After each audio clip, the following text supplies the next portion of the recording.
Hi, I'm Diana. Let's chat. You know that term cougar? I do not like it. It's a term people use when talking about an attractive older woman who can and wants to attract younger men. And, it's the whole reason I invented the word queen baddie, which is 2 words. It's the whole reason I invented the 2 words queen baddie, because there was no good word to describe an active, healthy, and sensual woman that was older, that didn't have to do with being seen through the eyes of a man. A lot of us want to keep it sexy. A lot of us want to stay sexy, even as we get older. But why does it seem that a woman's attractiveness is always framed through the eyes of a man or a partner? So we're not going to use the term cougar, okay? That's going out the window.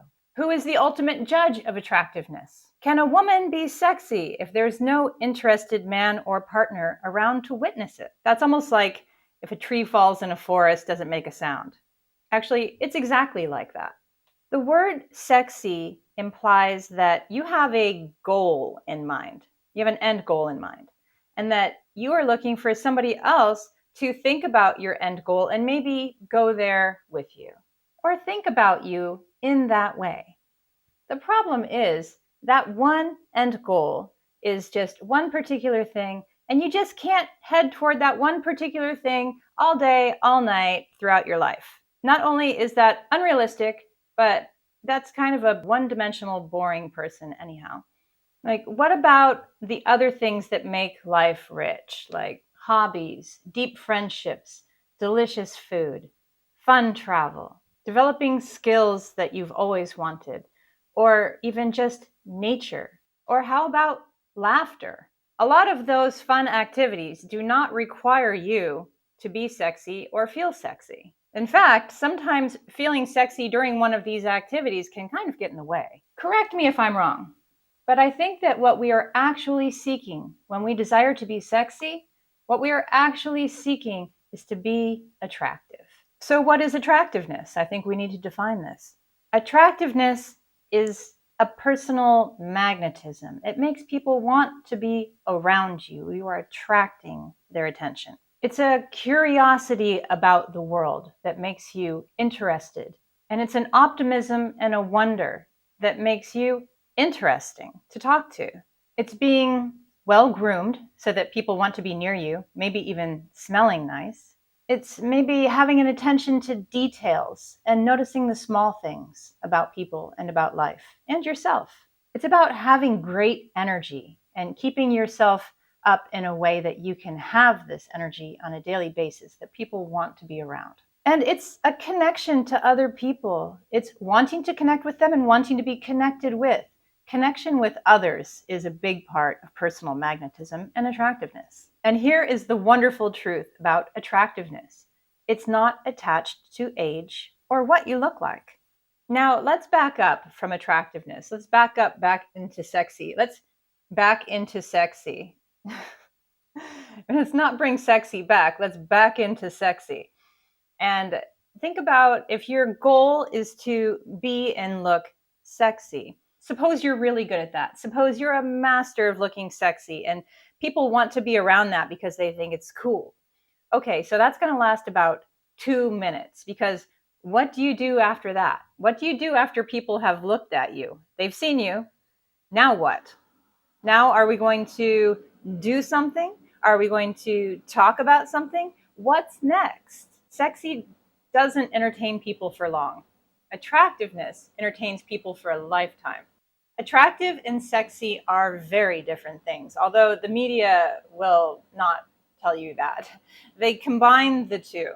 They tell you that youthful beauty is attractive and sexy, and it's the only way to be, to have your skin be tight and your waist be snatched. Waist be snatched. That sounds like a good product.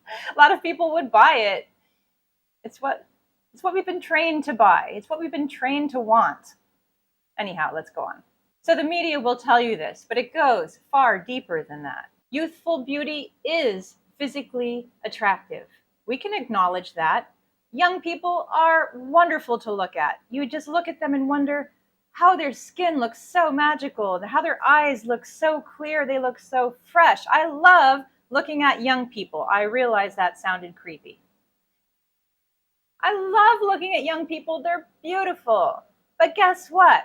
There are so many other beautiful things about people. It's just that we've been trained to only focus on youthful beauty as the only beautiful thing about, let's just say, women, because it doesn't apply to men and you know it.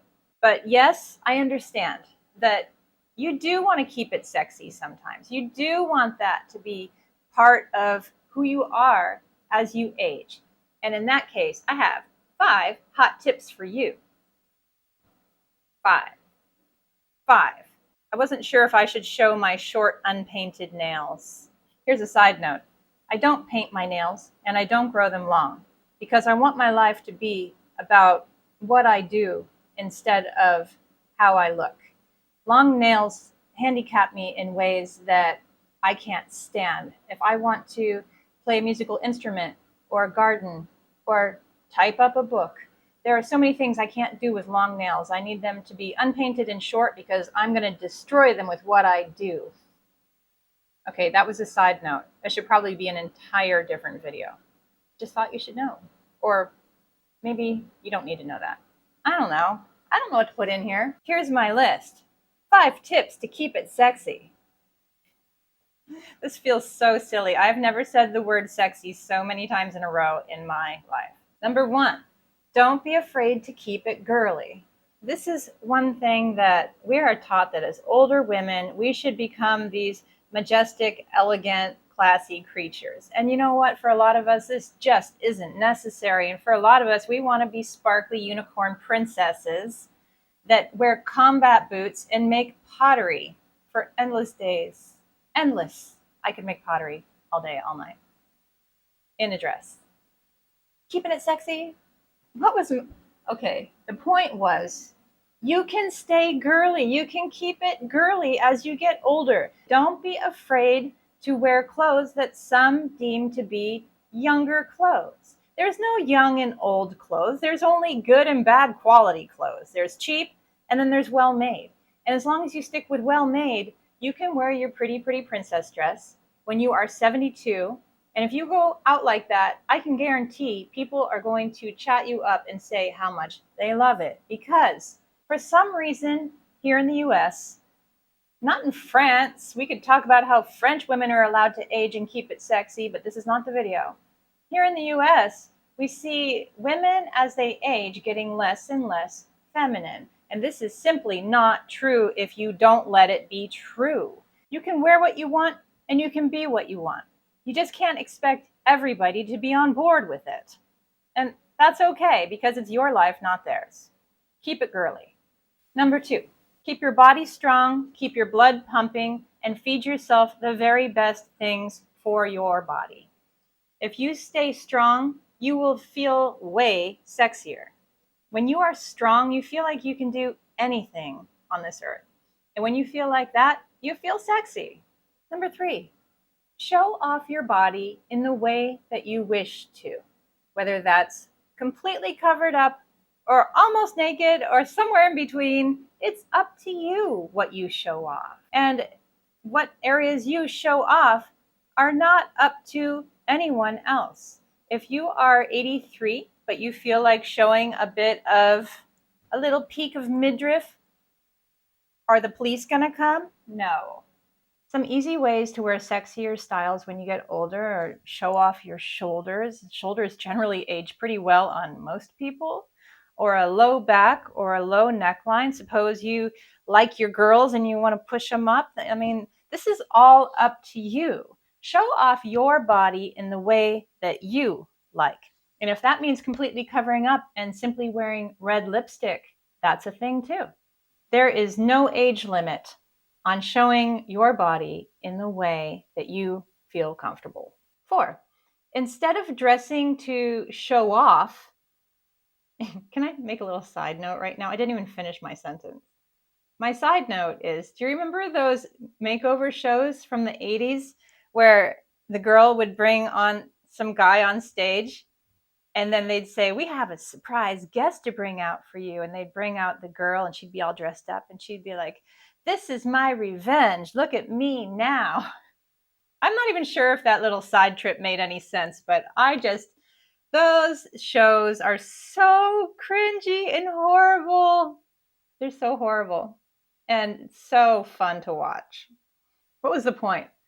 Choose clothes that delight your senses. Choose swishy, choose soft or crispy or whatever fabrics that delight you. Fabrics that absolutely make you happy and thrilled to be wearing them. This is what I like to call sensual dressing because it delights your senses. It's not actually about being sexy. It's about delighting your own senses. It's not about how others view you. It's about how you feel in these clothes. For me, it's being absolutely clothed in silk. If you can just put on silk everything and swish around like that, I could do that until the end of my days. So you're looking for swishy fabrics. You're looking for patterns, for colors, for textures that you love.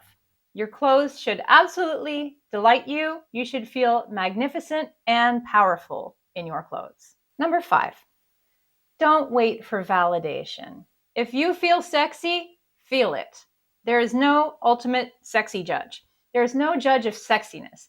And I tell you what, we've been conditioned by these reality shows that are on TV.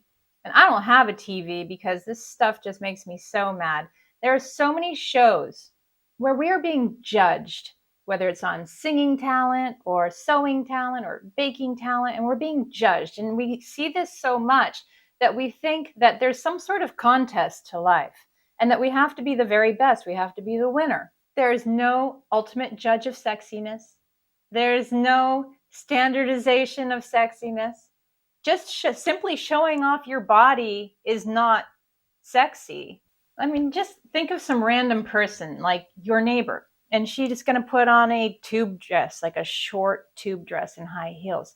Just simply showing off her body doesn't make her sexy. So nobody knows what sexy is. I mean, I have a feeling that it's just attractiveness that's packaged in a package that's nice to look at. That's my theory. But there's no judge of sexiness. There's no contest. No one's going to award you for being some sort of level of sexiness. The validation has to come from you. You have to feel sexy. Here's another little side note. I'm sorry, there's too many side trips today. Have you ever had a glorious night out with your friends and family or whoever, and you felt so beautiful? You just felt so beautiful and sexy. You just enjoyed the night so deeply. And then you look at the pictures later and you look like a hot mess. You look like a wreck. But you felt amazing. So who's to judge whether you were sexy that night or not? In fact, I guarantee you that you were super sexy that night because of how you felt and the way that you brought others into that, the connection with others. I think that was a valid side trip. So there's no investigator that's going to go over what you're wearing and how you're feeling and determine your worth. Validation is a dangerous game that puts your self-worth in the hands of others. And why would we give that power away to someone else? So here's the question from the beginning. Can a woman be sexy if no one is there to witness it? Well, I think a tree does make a sound when it falls in the forest. I think it does, and I think that it earned it. If you liked this video, you might want to check out this playlist right here of similar topics. See you soon.